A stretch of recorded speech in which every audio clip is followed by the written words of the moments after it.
So let's take a look at this. The 5 means that we should not exceed 50 kph.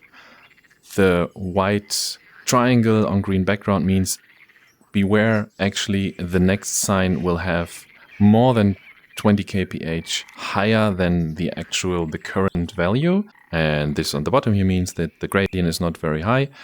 So it means it could be between plus and minus 0.5%. And now let's have a look on the next sign after this on this track. So I just moved further down the track and you can see now the speed limit is 70 kph, no quicker than that please. And also we do have a negative gradient, which means that the area is going downhill, and that is by 0.9%.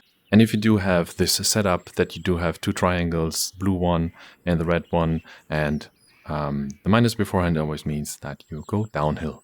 Now on to the next sign. And this is a very crucial sign. You should remember this one, because it means here in this section you're allowed to go no quicker than 80 kilometers per hour, but expect the next sign to be 20 kph or more less than the 8. So it could be that the next sign is a 6, 5, 4, 3, 2, 1.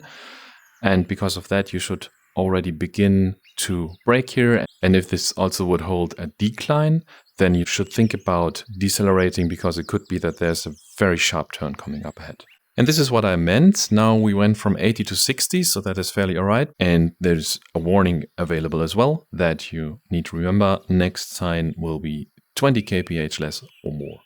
And this is actually the sign that we're talking about. Now it's 40, and in 500 meters, we do have an intersection. So this on top here means that there will be an intersection coming up, and we need to be aware of that.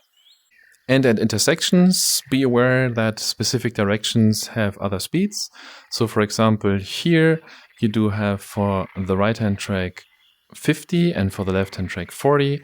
And this is a bit of a mean one, because you can see already down there the next speed limit goes from 50 to 20. And this is why you always need to be very, very aware of your intersection, because if you go into this with 50, that will actually be a problem. And one last but very, very crucial sign, that is the red X on yellow ground. That simply means that this track will not continue. So aside from the fact that you're only allowed to do 20 in here, you should also keep in mind that you might meet this little barrier here when you're going too quickly. So it makes sense to check out the signs as well.